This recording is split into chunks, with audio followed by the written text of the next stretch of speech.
today we will running fifth chapter, the fundamental unit of life. In this chapter, the first questions: who discovered the cell and how? Okay, it means cell की खोज किसने की और कैसे की. बच्चे, cell की जो खोज थी, जो सेल की डिस्कवरी थी, वो रॉबर्ट हुक ने की थी इन 1665 में. ठीक है, by using primitive microscope. Primitive microscope means उसने सबसे पहले खुद एक सेल्फ कंपाउंड माइक्रोस्कोप बनाई थी, जिसके द्वारा उसने सेल की डिस्कवरी की. और किसे की? कॉर्क स्लाइस से. ठीक है, कॉर्क पीस मीन्स वुडन का एक पीस लेके, उसकी बार्क लेके उसको उसने माइक्रोस्कोप पे देखा था और उसको हनी कॉम्ब लाइक स्ट्रक्चर दिखाई दी थी. ठीक है, वो हनी कॉम्ब लाइक स्ट्रक्चर को उसने बोल दिया सेल्स. ठीक है ना, इसी तरह सेल की डिस्कवरी हुई. ओके बच्चे, नेक्स्ट क्वेश्चन है why cell called structural and functional unit of life. ठीक है, सेल को हम structural and functional unit of life क्यों बोलते हैं? ठीक है बच्चे, इसका मीनिंग है जैसे क्या कि कोई एक ब्रिक है. ठीक है, वो ब्रिक क्या करती है? पूरी एक बिल्डिंग को बनाती है. ठीक है ना, और पूरी बिल्डिंग का जो यूनिट है वो क्या है? ब्रिक. ठीक है, एज लाइक ह्यूमन बॉडी भी सिंगल सेल से ही बनी है. ठीक है, मतलब एक सिंगल सेल क्या करता है? ह्यूमन की पूरी बॉडी बना रहा है. ठीक है ना, और इट मीन्स जो एक सिंगल सेल है वो क्या है? वो एक यूनिट ऑफ लाइफ है, मतलब एक लाइफ का यूनिट है जिससे पूरी लाइफ बनी है. ठीक है ना, इन दिस आंसर्स लाइक जैसे सेल कॉन्स्टिट्यूट ऑफ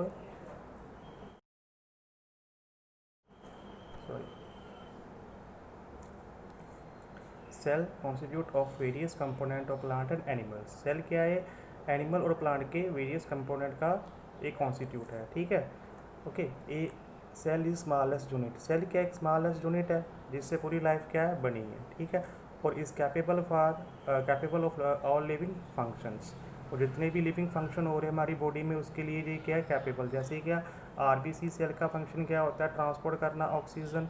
ओके, और लीवर के जो हेपेटोसाइटिक सेल्स होते हैं उसका क्या काम होता है? उसका काम होता है बाइल जूस पैदा करना. ठीक है, और डिफरेंट तरह के सेल हमारी बॉडी में होते हैं, डिफरेंट तरह के फंक्शन परफॉर्म करते हैं.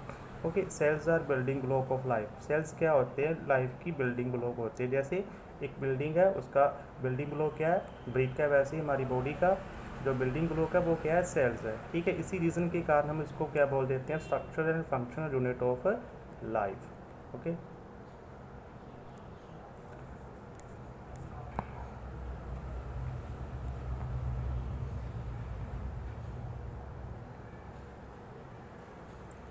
ओके बच्चे, नेक्स्ट क्वेश्चन है why plasma membrane is called selectively permeable membrane. Okay बच्चे, सेलेक्टिवली परमिएबल मेम्ब्रेन का मतलब क्या होता है? बच्चे, एक सेल जो होता है उसकी अपनी एक बाउंड्री होती है. ठीक है, ओके. उस बाउंड्री के अंदर सेल की अपनी ऑर्गेनेली होती है. जैसे न्यूक्लियस हो गया. ठीक है, माइटोकॉन्ड्रिया, ईआर, राइबोसोम्स. ठीक है, एनी अदर ऑर्गेनलीज. ठीक है, ये सभी ऑर्गेनली एक बाउंड्री के अंदर होती है. ठीक है, और जैसे फॉर एग्जांपल हमारा जो स्कूल है. ठीक है, स्कूल में सभी बच्चे और स्कूल की पूरी एक बाउंड्री है. ठीक है, और स्कूल की बाउंड्री के बाहर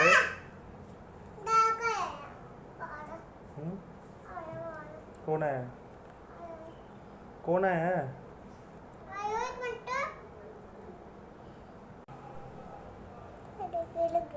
ओके बच्चे, नेक्स्ट क्वेश्चन है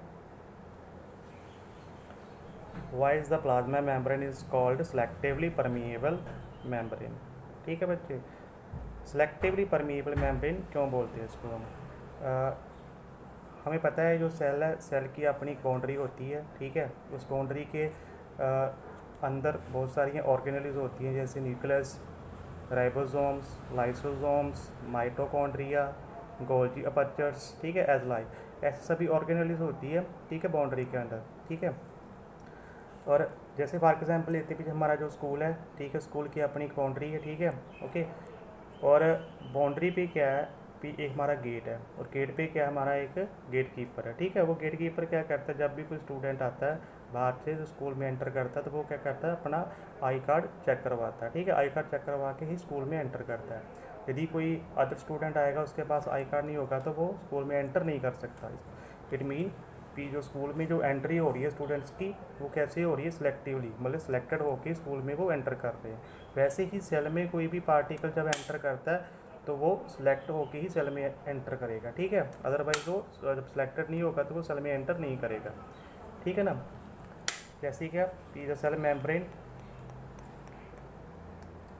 या प्लाज्मा मेम्ब्रेन, सेल मेम्ब्रेन को हम क्या बोल सकते हैं, प्लाज्मा मेम्ब्रेन भी बोल सकते हैं, ठीक है। Is known as a selectively permeable, हम इसको क्या बोलते हैं, सिलेक्टिवली परमिएबल मेम्ब्रेन बोल देते हैं। Because it regulate the movement of substance in and out, ये क्या करती है, सब्सटेंस को अंदर सेल के अंदर और बाहर की मूवमेंट को लगातार रेगुलेट करती रहती है, ठीक है। Okay, this run that plasma membrane allow the entry of some substance and prevent the movement of some other substance, ये क्या करती है, जो यूजफुल सब्सटेंस होते हैं उसको सेल में एंट्री करवा देती हैं, और जो वेस्ट सब्सटेंस होती हैं, ठीक है, जहाँ जो सब्सटेंस सेल के लिए यूजफुल नहीं होती उनकी एंट्री नहीं करवाती, ठीक है।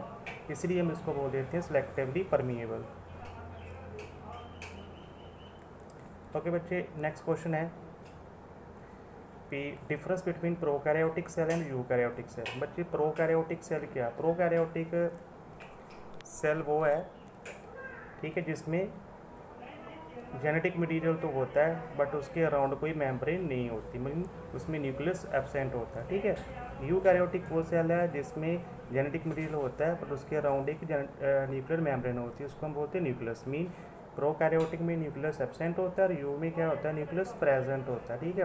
प्रोकैरियोटिक वो वाला सेल है जहाँ वो वाली सिटी है, फॉर एग्जांपल जिसमें अभी एमएलए बनना है, और यूकैरियोटिक वो वाली सिटी जिसमें एमएलए बन चुका है और उसके अराउंड एक बाउंड्री है, जैसे क्या कोई एमएलए बन चुका है उसके अराउंड क्या होती है कि डिफेंस सिस्टम होता है, ठीक है, उसकी अपनी एक डिफेंस हो जाती है, ठीक है।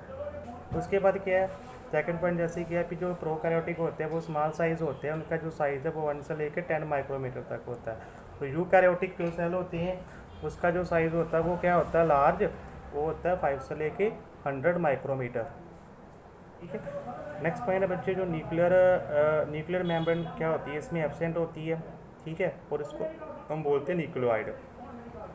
तो यूकैरियोटिक में क्या होता है, न्यूक्लियर मेम्ब्रेन प्रेजेंट होती है, ठीक है, और उसको हम बोलते हैं न्यूक्लियस। नेक्स्ट पॉइंट है बच्चे थर्ड, प्रोकैरियोटिक सेल में जो क्रोमोसोम होता है वो सिंगल होता है, और जो यूकैरियोटिक सेल होता है उसमें मोर देन 1 क्रोमोसोम होते हैं, जैसे फॉर एग्जांपल ह्यूमन में 46 क्रोमोसोम है पर सेल में, ठीक है। ओके बच्चे,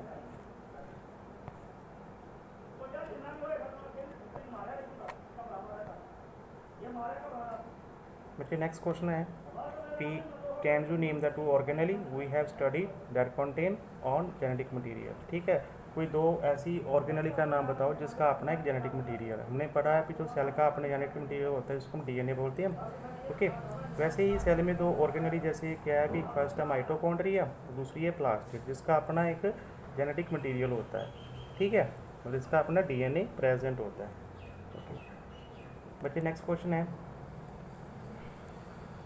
कि if organisation of the cell is destroyed due to some physical and chemical influence what will be happens, ठीक है। यदि किसी सेल की फिजिकली और केमिकली फैक्ट से उसकी अपनी ऑर्गेनाइजेशन क्या हो जाए, डिस्ट्रॉय हो जाए तो क्या होगा, ठीक है। जैसे कि अभी कोई सिटी है, सिटी में कोई सिटी की कोई ऑर्गेनाइजेशन, जैसे फॉर एग्जांपल पावर हाउस ही एक ऑर्गेनाइजेशन है, वो ख़राब हो जाए, डिस्ट्रॉय हो जाए तो क्या होगा, सिटी में पूरी पावर हाउस नहीं जाएगी, पूरी इलेक्ट्रिसिटी बंद हो जाएगी ना।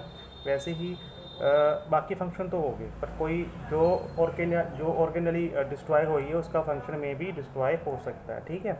जैसे ये बताया अभी we know cell is the smallest unit, हमें पता है जो सेल है वो क्या है, स्मॉलेस्ट यूनिट है लाइफ का, which is capable of living function, जितने भी बॉडी में लिविंग फंक्शन हो रहे हैं उसके लिए ये क्या होता है, कैपेबल होता है। इफ़ ऑर्गेनाइजेशन और सेल इज डिस्ट्रॉयड, यदि सेल की जो ऑर्गेनाइजेशन वो डिस्ट्रॉय होती है, ठीक है, फिजिकली या केमिकली इफेक्ट से, तो क्या होगा, सेल अपने फंक्शन में भी परफॉर्म कर भी सकता है, जैसे रेस्पिरेशन, न्यूट्रिशन एंड एक्सक्रीशन, ठीक है, मे भी अफेक्टेड भी हो सकते हैं, ठीक है। पर इसका मीन ये है कि जो ऑर्गेनली अफेक्टेड हुई है मे बी उसका फंक्शन अफेक्टेड हो सकता है, ठीक है।